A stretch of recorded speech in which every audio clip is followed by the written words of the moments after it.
Hello and welcome. My name is Dawson Church. I'm a best-selling science writer, and I just love the contribution that energy therapies, science, meditation, and all the breakthrough tools we have today are contributing to a new era of personal flourishing and flourishing for people who might otherwise have spent a long time suffering.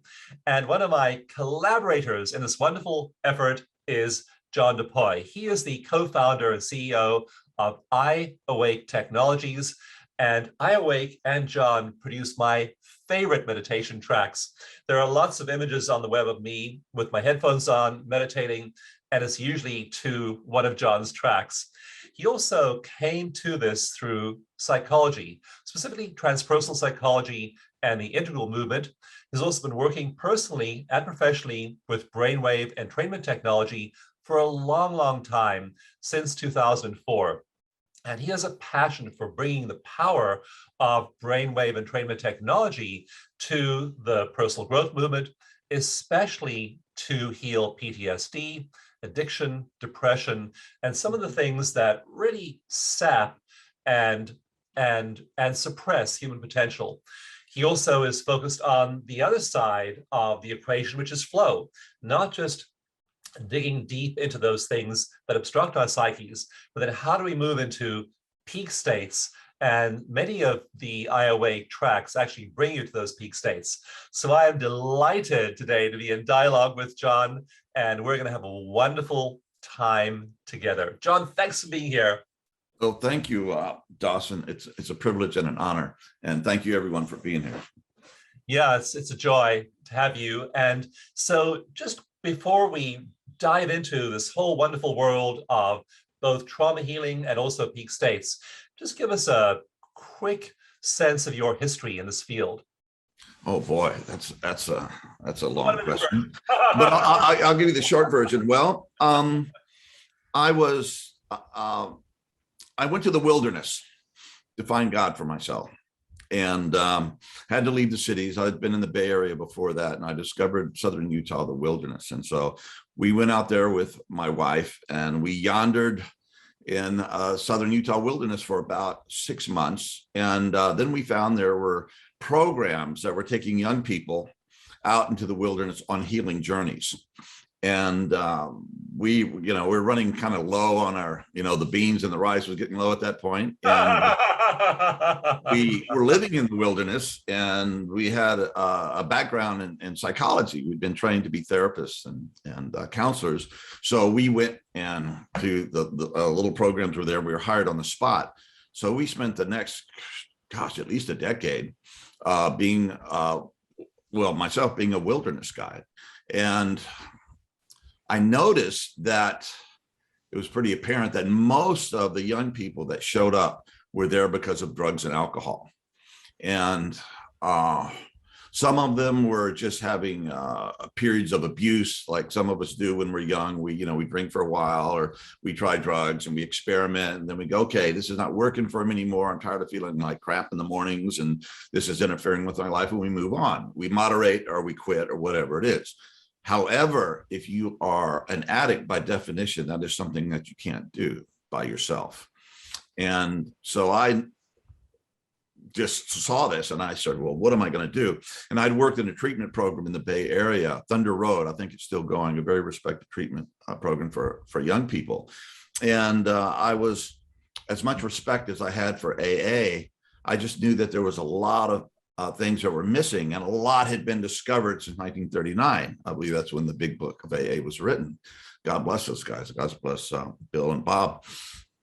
So I started trying to put that together, and then I was given the opportunity to design a program, and I decided to do it for young adults, so I wouldn't compete with all my friends that were taking adolescents out, and let the focus be on addiction.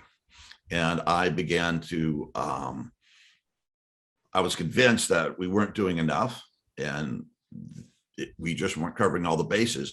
So I started trying to sense into that and read more. And also, we couldn't find any really good recovery experts that could be wilderness experts at the same time. So lo and behold, I found that I had to fashion myself into the recovery expert. Yikes. So And around that time, I discovered Ken Wilber's integral map. And when I first, it was a paper online, a PDF, what is integral or something like that. And I read it, and it was like the Rosetta Stone for addiction. I just went, oh my God, all these things, just this, that, you know, it all fell together. And I was convinced that other people had to, this is low hanging fruit. It didn't take a great genius to see how applicable this was. And I called up they were in Boulder at the time, the Integral Institute. And I called them, and they were like, is there anybody doing integral? Yeah. They just kind of hung up. And I was so just happy and amazed by my discovery. It didn't even bother me. I didn't get my feelings hurt. I was going, those guys really are busy, you know, and God bless them for that. And eventually I couldn't find anybody else that was doing it. And later I found a paper that had been written about a year before I started this thing. And three people that wrote it disappeared. The aliens took them up or something. I could not trace them down. So there were other people that kind of started looking at it, but I was the one who really grabbed onto it. And through that process of including the body, the mind, the interior life, the relational life, and all the other things that the integral map opens up, I started fashioning a new way to work with addicts. And my own disease, my own distress was not addiction, but depression. So my brother had committed suicide in my living room, and I had a lot of traumatic things that happened to me. And I was getting my butt kicked, and all the tools that I'd learned in graduate school, learning to be a therapist, seemed like having a teaspoon and trying to empty the ocean. The trauma that I was dealing with was so vast, it was crushing me, and it was killing me. It was taking my life. So I had to.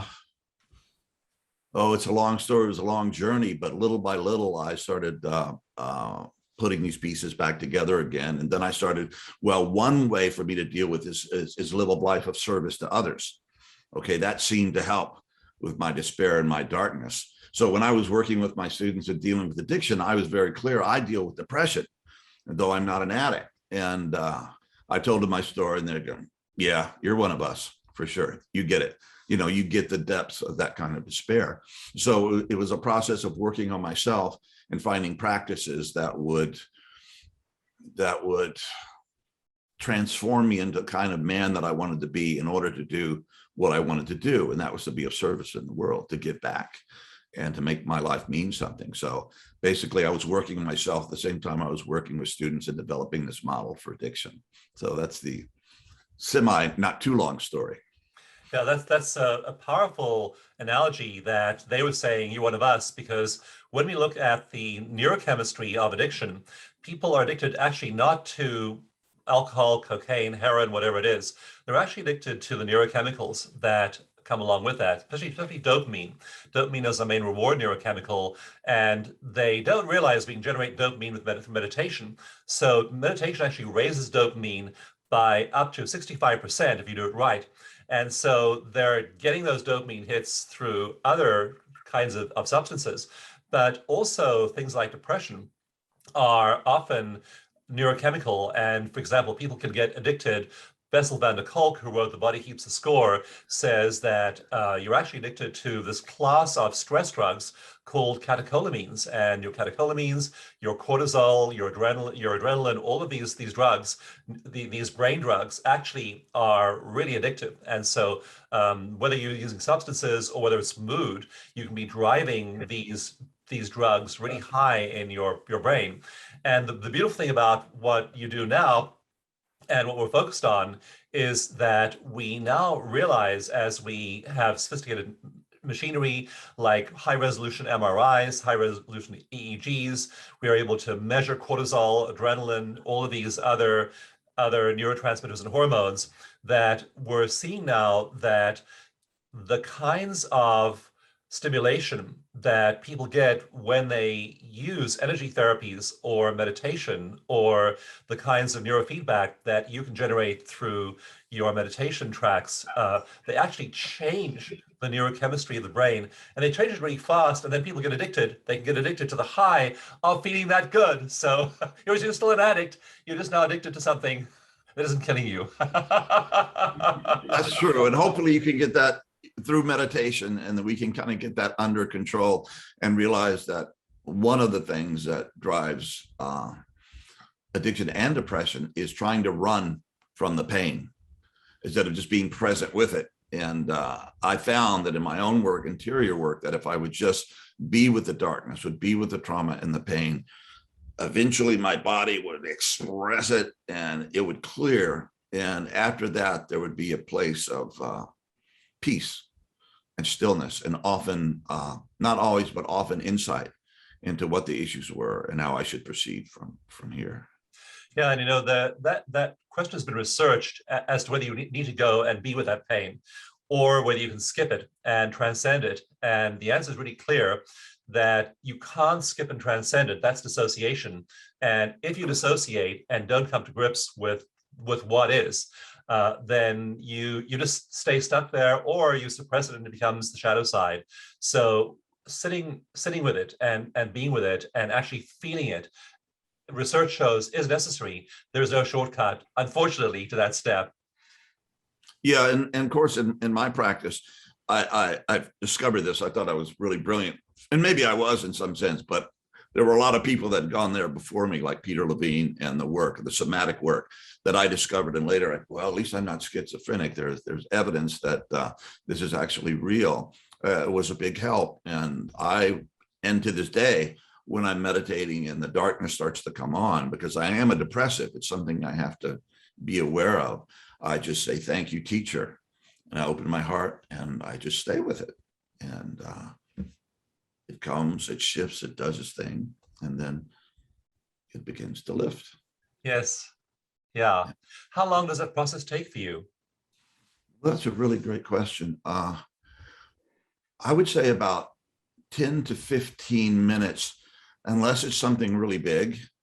And then sometimes I have to do extended periods of meditation, like a 2-hour or a 3-hour, on my Saturday or something, and make it a, ongoing process.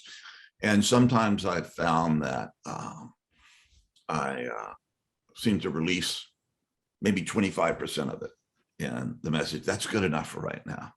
And then you come back. So it takes work, but it releases gradually. Or sometimes it goes, it's like the dawn. First, there's a false dawn, and you think you see light coming over the horizon, and you think, well, maybe I just really want it to be day, and I'm imagining this. And after a while, you start, no, it's actually getting lighter, and the world begins to be illuminated. And that's kind of how it is. It just gradually lifts, and finally, you're just there. You're open and you're free again, and you're grateful and humble and connected to the world and to your deepest self. Wow. And I always mentally in my mind have a picture of a fork when I come face to face with a story like yours, John. And the fork is the John and his life that's found these tools and resources, and the John and what his life looks like who hasn't found them. And I know, for example, from epigenetics, that those two Johns are going to diverge physically, and that the states of consciousness that they reach in are going to produce different epigenetic tags on their genes, and they'll have different health outcomes. They'll have different longevity. They'll have all kinds of differential gene expression, and it happens fairly gradually at first. So, whether you meditate one day and have a good meditation and move to that space one day, or whether you do it for 2 or 3 days. 2 or 3 days will move the needle a little bit, tiny little bit. 2 or 3 weeks, move the needle quite a bit. 2 or 3 months, move the needle a lot. 2 or 3 years will move the needle immeasurably, and there'll be a big divergence gradually between those two Johns. So I'm glad that now we have the John of service, the John of iAwake, the John of offering insights to other people. And also that's going to be a much healthier and happier version of John as well.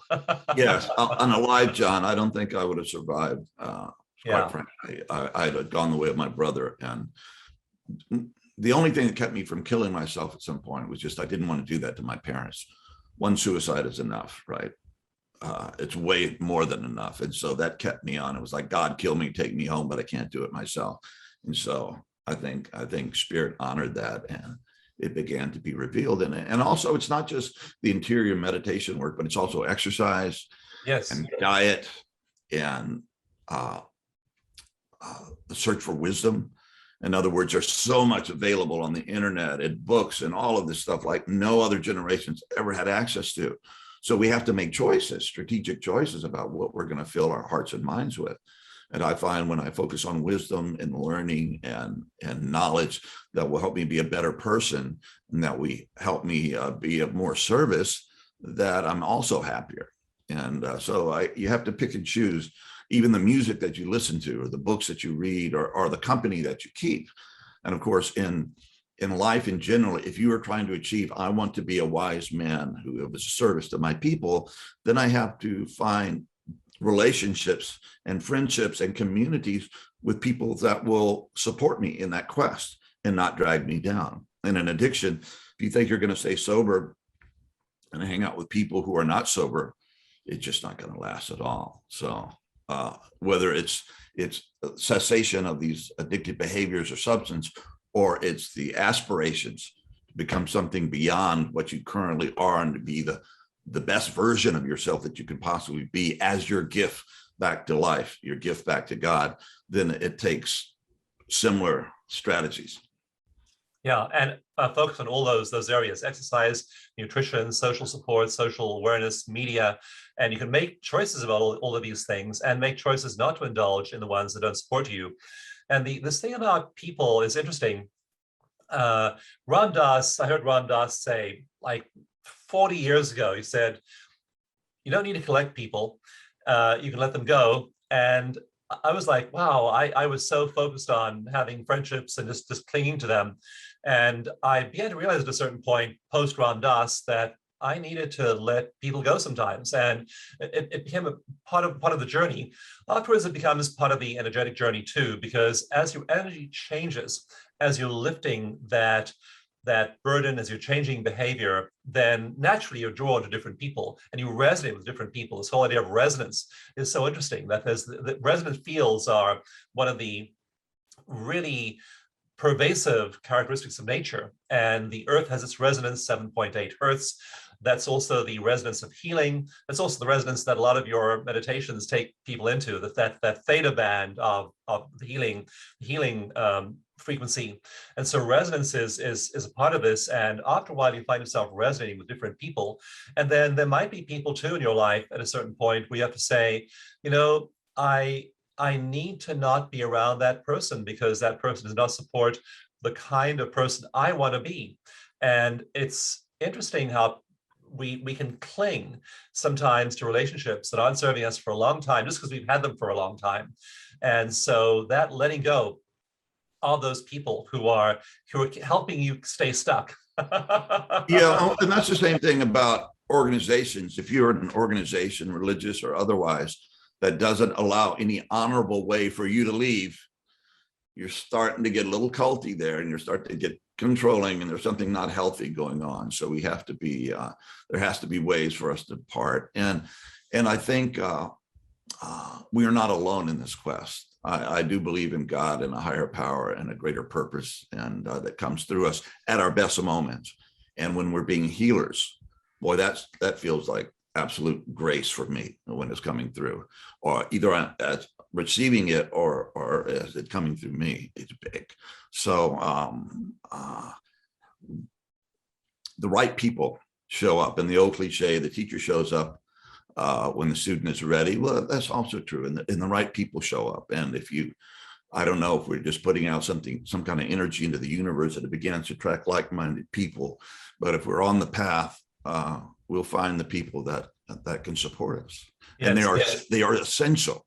It's very important. Yeah.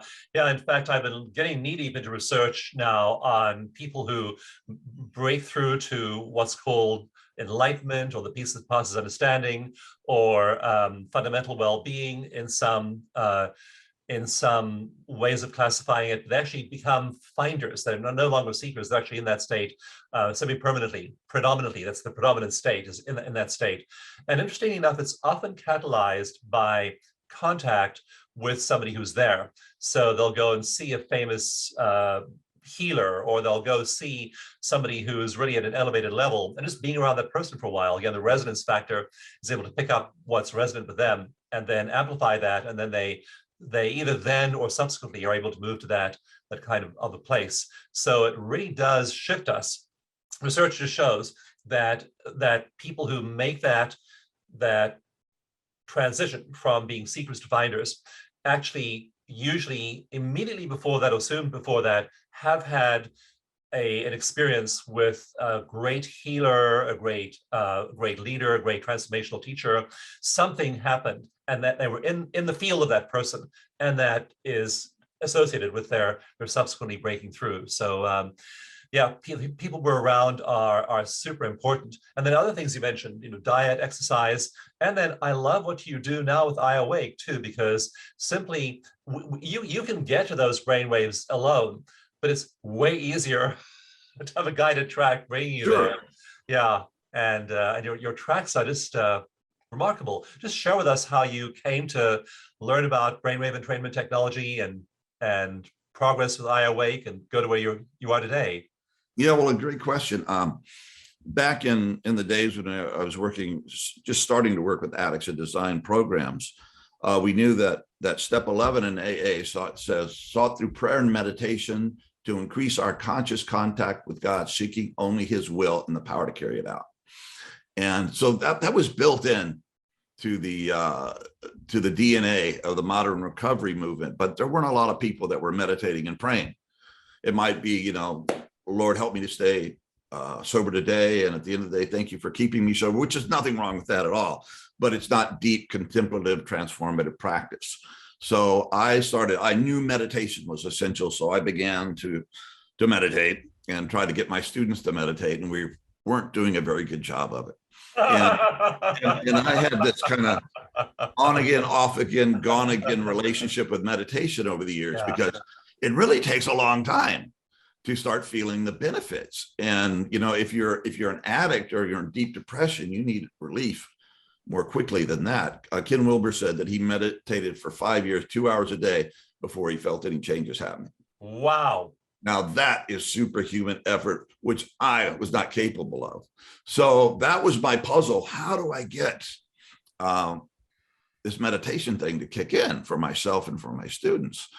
And that's when I discovered Binaural Beats, which is the kind of the basic technology of brainwave entrainment. And I ordered some and started listening to it. And I had, early on, I had a class 5 spiritual experience, a boom, non-dual. And I'm a little part of this everything. And I'm like a little hologram of it, but I am still there. And it also in that initial insight, it says, but your ego and your little self is very important. It's part of God too. So don't neglect that. And I went, okay. So it wasn't like, I'm nothing. The self is just, not real and all this. It's like, you got to pay attention to that stuff too. Meanwhile, you are everything. And so I was just, holy cow, I've been doing this for 2 weeks maybe, and I'm enlightened. Well, let's say I had an opening. Okay. It gave me a preview, and it blasted me into the section that I realized how powerful this technology was. So I started using it, and I went about, after that big initial opening, I had about 8 months of powerful releasing of trauma. And I would be just sitting there. And sometimes my body would just be vibrating like that. My wife would watch me and go, oh my God, he's going through something. And somehow through that opening, I received the intuition that by being present with this stuff was my way out. And sure enough, it got me through it. And it was all of these things that piled up on me, at one time. It just crushed me. And a Native American elder said, oh, your initiation. Well, yeah, my initiation. So a lot of us have addiction could be a powerful initiatory process. So it ain't all bad. You go to hell, but if you come out of hell, you come back with gifts for the rest of us. And that's what my breaking process was. And that was really when I truly deepened my understanding of my path and my gifts in life, and that I did have something to live for. And if I would just cultivate it and get out of the way, that I could do good in the world. And I heard the other day, I think it comes from Taoism, and I'm paraphrasing this, but if you learn through great effort to achieve effortlessness, you've got it. You understand. So yeah, I can do that. And also a musician, Dawson. So I really get it, and just, I played the guitar since I was very young, but I just started playing electric lead about 12, 15 years ago. So, and I just, and eventually it got to the point when the switch is on and when God is coming through, I'm being played. I am the instrument, and that's the magic of music. And they're saying now that music even predates language in human history. So that's another way, talking of energy. What is the magic of music? Well, it makes us feel alive. It changes our state. It's transcendent. It's the blues. That's my main focus now, is playing the blues. And I find that as a great healing journey of expressing sadness. Somebody said the blues is sad music that makes you feel good, kind of thing. And yeah, it's just extraordinary. Yeah, and what these things all have in common is they put you in a state of flow. Meditation puts you in flow. That music is putting you in flow. Peak states put you in flow. Time in nature puts you in flow. There are all these ways of being in flow. And actually, what you described there with that initial non-dual experience in Sufism, that's called the glimpse. The Sufis call that the glimpse of heaven, or the glimpse of the other side, or the glimpse of the all that is. And that then is powerfully transformative. Andrew Newberg, the great neuroscientist, says that in his book called How Enlightenment Changes Your Brain, says that if you have that experience one time, it so disrupts the way the brain works that it never settles back down into the same pattern ever again. So one time, one non-dual experience like that, he says, is able to permanently shift brain activity. Hopefully you'll then move through it. And then the next thing you did, interestingly enough, was that trauma release piece. And that is so incredibly important. And like, I teach EFT primarily because I know that if you close your eyes and try and meditate and you're traumatized, all you do is drop back into memories of the past, fear of the future, all these ways other than being in the present moment. So that trauma release piece is absolutely essential to forward movement. So you have to do the trauma release. And then when you get far enough along with that, you can start to go to that elevated place in consciousness over and over and over again. So that glimpse is good to let you know that it exists, but then you have to go through the underworld.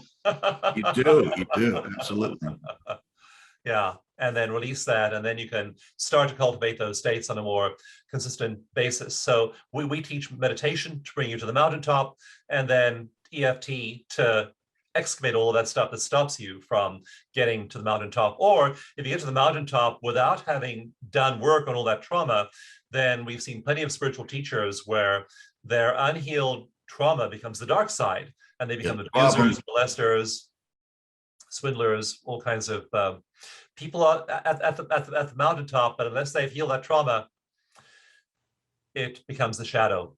And the rest of they themselves hurt their own souls, and they hurt the people that are looking to them for guidance. And as a story often told. Yeah, so you got to do your own work. And just because you have those moments of clarity that you realize the united nature of things, and that somehow it's very, very, very good. It's not just everything's jello and you're part of it. No, this unity is brilliant and beautiful and beyond description. And somehow it's like it justifies and redeems all of history and all suffering and all things. It's like, wow, at the heart of this, there's something really amazing going on. And from that place, and what you were saying about flow, I think in meditation, in contemplation, in the wilderness, in the stillness, once we go through all the stuff, we get there. That is one of our ways of experiencing the divine, the ultimate. But the other way is in motion, is in creativity, is in flow. So we get to have our cake and eat it too. In other words, and one informs the other. It's from the stillness of my heart that I am able to go out and reach out in the world, whether it's teaching or writing or playing music or playing tennis or doing anything else I love. You know, when it starts coming through, it's like, hey, the world makes sense. And it's not an intellectual thing. It's just, you know it, and you're just watching it come through. And the aftertaste is really good. And one feels humbled and grateful and like one belongs in the universe, and it's okay that you're here, and the universe is glad you're here, and it's using you. And that's amazing. Wow. The universe does use you, and yeah, it does extend to all of your daily activities after a while. So initially, it's a peak you hit in meditation, and it's something that happens in meditation. Later on, it starts to extend outward. A professor called Teresa Amabile at Harvard has done studies showing you enter that state for a while, like an hour, and the effects in terms of brain function extend 48 hours later. You get 47 hours of flow and better creativity, better problem solving ability as a result of your 1 hour meditation. So it does extend everywhere else. And then it becomes part of what you do in service. And so you then are just delighted to share it and make it part of what you bring to everyone else. I'd love to actually, two questions. First of all, how would you describe that state when you have popped into that sense of oneness with the all that is? So you meditated for your 15 minutes or maybe 2 hours on the weekend, and now you are in that state. Some traditions call it the great silence, the void, the all that is, the Tao, heaven. There are all these ways of characterizing those elevated states of consciousness you get to in meditation. What is it like for you?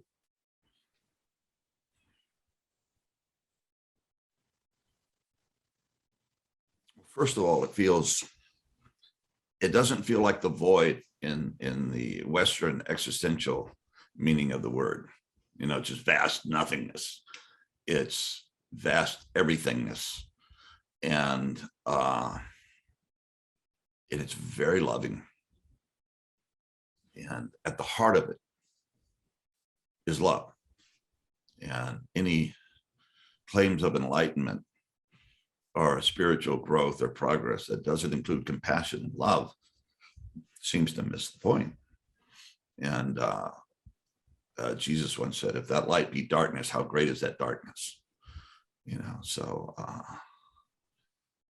and it fills me with peace and the deep, profound okayness of my existence and the universe. And it's all okay. And no matter what happens, it's gonna be okay, because there is only God and thou art that. Okay. Yeah. Wow. Mm-hmm. Yeah, all of those things, and you sense them, you feel them. There is infinite love there, and I know one of the reasons I'm so motivated to help people meditate and learn to meditate is because when people feel lonely or disconnected, which they can easily do, just, you know, like right now, recently we had a neighbor who died. He died and his wife's alive still, and she doesn't have a lot of friends, doesn't have a lot of people. But if she's meditating and she's aware of the all that is, and wherever the love there, then she has everything. She has all this connection. And so it is transformative to be aware of that love and know that everything is love, and that everything is fundamentally okay. It's a whole different framing for your life than the usual framing of fight or flight, of survival, of struggle. And it puts us into a whole different space. It also engages totally different brain regions. And in my book, This Brain, I talk about the enlightenment network, which we can measure in the brain. It's composed of 4 different circuits, and that it takes us out of the survival brain. So whole different set of brain regions are active. And so now you're anchoring that love, that sense of wellness. You're anchoring it neurologically. It's not just something that's going on in your mind or in your consciousness as an abstraction. It's literally the activation of neural pathways in your brain and the reinforcement, because as those neurons fire together, they wire together, and those parts of the brain become more capable and more functional. And so with Ken Wilber, 5 years, 2 hours a day. Yeah, that's not something most people are going to stick with. So if we can use something like meditation, quick meditation, and guided meditation, or those binaural beats to bring people to that point quickly, and then anchor that in their experience regularly, then we start to activate those neural pathways, and it doesn't have to take so long. No, and it's Diane Hamilton, a friend of mine, a Zen. She's a Roshi now, by the way. She's a Zen teacher. Just found that out. And she said that a practice is the cultivation through repetition. So if you want to cultivate those experiences and then ground them and deepen them and make them part of your everyday process as we go through this life and we go through our journeys in our bodies and our families and the world, you have to work on it. You have to practice. Now, I know that you've had challenges lately. I know you got COVID during the pandemic. I know you've had some health challenges. And how does having that anchoring in the infinite affect the way you deal with local, just daily, regular issues of being a human being, having a body, and living in the world? That's a great, I did have COVID and got really ill, and Pam thought, my wife thought I was going to die, and I didn't. Came back, and in March, it'll be 4 years. I had a massive heart attack. Ironically, I was leaving the gym in Grand Junction, Colorado, a place I'd work out when I travel through there, and wow, right there, just this tremendous pain. And I didn't know a lot about heart attacks. I'd never had one, but I knew it was a heart attack. It wasn't one of these subtle things, maybe I had indigestion. No, it was a heart attack. And the first thing I thought about was my dog back in the motel room. So I didn't want to die and have my dog abandoned. So I drove back to the hotel room, 3.8 miles, and had some old guy going really slow in front of me. And I'm just like, got to the hotel room, and the key didn't quite work, or it wasn't a key, it was a card. And I finally got in to my dog, said, okay, my dog's going to be okay. And I called 911, and bam, they came, and there was a cardiac center right near there. Saved my life. Almost any place else on that journey, if it would have happened, I wouldn't be here. So they were able to put a splint in. And but I don't remember. I was scared for my dog being abandoned, but it was like, if this is my time, it's okay. I wasn't scared. And when they put the splint out, I was in the emergency room, and all of a sudden, okay, I'm gonna make it. And I just said to the doctor and his group, thank you guys, you saved my life. I really, really appreciate that. So I think those experiences eliminated the fear, and because sometimes something like that happens and you're so traumatized by it, the fear, any moment you could just die, right? I mean, it's true for everyone, but when you have that as an actual experience, you're no longer in denial about it. It can be very traumatic. So I think that really helped. And then for about 5 hours after I was in ICU, I just felt great clarity and great intellectual clarity and emotional and spiritual. I said, maybe I'm going to die now, because I hear sometimes before people die, they have these openings, and I didn't. But then after that, it felt like a mule had kicked me in the chest, and I had to go through the whole recovery process. But 2 weeks after the heart attack, I was back on the tennis court. Maybe I could only play for 10 minutes, but getting back and I work out every day and do yoga and meditate and play tennis whenever I can. I have a teacher now. Teachers really help, by the way.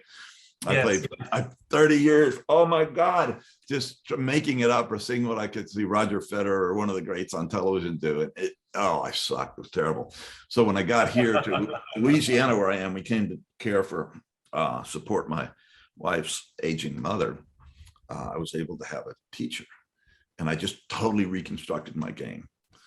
And for about a year, I couldn't do anything. I was just like, oh gosh. And then it started getting better. And now I'm playing at a much higher level. So yeah, the fact that I already had a physical exercise path in place got me right back into the game. And I've had, I think, 3 or 4 stress tests since then. And they say, it looks fine. They put you up to and so I think it made my heart stronger. I think my heart was strong enough to survive that. I don't know how I did it. That collapsed artery completely collapsed, driving across town and trying to rescue my dog. And it kept pumping until people could be there to open it up again. And like I said, yeah, it did the fear and still, it's not just all happy, you still suffer, you're still human. Right. Still read the news and about what our brothers and sisters are going through, and not just the human brothers and sisters, but all our brothers and sisters, all the life forms. And that can be very painful, but it gives you a way of using that as energy for depth and growth and compassion. And you can still, get to be your ego self and everything, but you're not quite as lost in it anymore. You can snap out of it. I'm sorry, I forgot. And so, yeah, I think I don't think I would have survived without it. It made all the difference. And you lose your fear of death.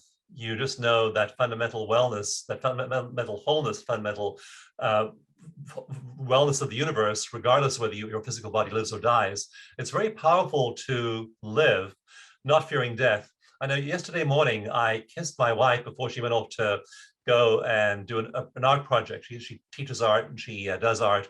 And so I just kissed her and I thought, either I can kiss her thinking about what's going to happen in my day up ahead, or I can kiss her and be fully present, as though, imagine if I knew I was going to die today, or she was going to die today, how would I kiss her? So I decided to kiss my wife that way that morning yesterday. And then I decided to kiss my wife that way every single day, as though this was our last day. You never do know. And it's powerful to then be in the moment. It's powerful to not fear death and live a life where, we all have our bodies all have an expiration date, and you don't know when yours is.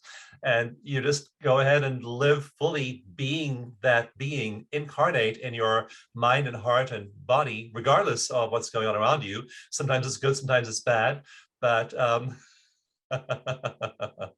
you love being there. And I think I think the fear might be that somehow I haven't done all that I'm supposed to do. No, I haven't fixed that broken relationship. I haven't extended compassion to that person. I haven't dealt my own wounding about this, or I haven't written the book that I'm supposed to write, or sing the song that I was supposed to sing, or something like that. So there's a check-in, and one of my daily prayers is, okay, God, it's me again. You're probably tired of hearing me, but I'll shut up quickly. Yeah. Is there anything I'm supposed to be doing, releasing, confronting, helping, anything? And if I miss one of the categories, show me that too. And I'll shut up now. And I'm sure he goes, thank God. And then I said, that's one of my questions. I always offer up, how can I be a better man? How can I respond to the world in a way that makes a difference, tips it toward love in this time of great change and evolution that we're going through? And that's an open-ended question to the universe, because there are ways I know I can do that, and then there are the unknown ways. So you're open to being used by the universe in any way, and you don't even know the ways that that might happen. I know that when I first began, I made a commitment to meditating every day in 2000, and I just made the commitment to not skipping a day, just meditating every single day. And I've hardly skipped a day since that day I made that decision.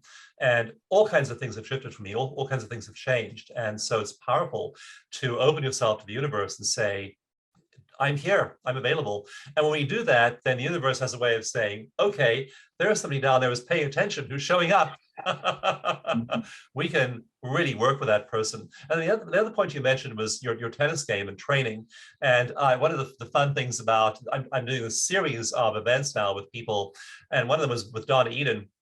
And with Donna, I was saying back in 1989, 1991, I was writing for this magazine called Whole Life Times. And I was saying that energy healing and these states are a gift, that they are trainable. And then people like Donna Eden came along, people like Eric Pearl came along, and all of these energy healers, and they made them trainable. And so now we can literally take people who know nothing about energy healing, and we put them through a program in 6 months or a year and a half, and they come out the other end and they can do it. And so there are all of these ways now. We don't have to go and spend 10 years in a monastery and do 10,000 hours and take vows of poverty, chastity, and obedience. We don't have to go and not be in the world and cloister ourselves in the desert or the Himalayas. We can be right here and then be effective and then learn techniques that are going to move us there really quickly. So what I'm so awed by with my work training people in EFT and meditation, by things like iAwake, by what you do, that we have a body of knowledge and a body of work we just didn't have, as you were saying, in 1939 or in 1839. And we can now bring people to this point of clearing trauma and then reaching those elevated states quickly. It doesn't need to take 10,000 hours. We've seen people hooking them up to an EEG. We've seen people get there in a week of intense work like this. And that training brings them to a whole new state of brain function. And then they can get to that state again pretty much in 5 minutes after that. So I'm so grateful we have all of these techniques now. And I just know that you and I are going to be sharing and talking and working together for a long time because we totally share the same goal here. So thank you so much. You're so welcome. Thank you. Yeah. So again, to everyone who's shared this time with us, thank you so much for being here. So appreciate you. Know that what John and I have been sharing about is a universal experience, that experience of being one with the universe is available to everyone. What we're saying about trauma healing is really important, that trauma healing is non-negotiable.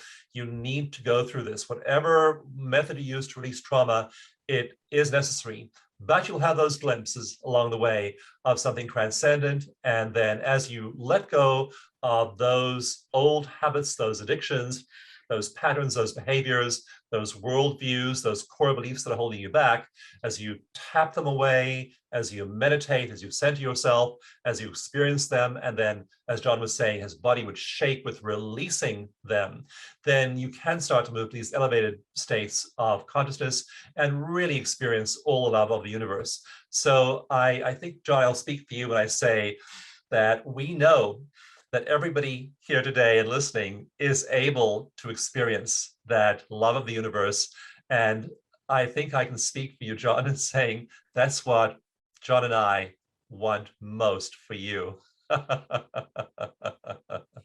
Yes, and thank you, Dawson. Your eloquence and learning and wisdom are really holy, and it is flow. There's an example right there. That it's happening. Living in love every day. What a way to be. Thanks again, John. You're welcome. Every blessing. Bye.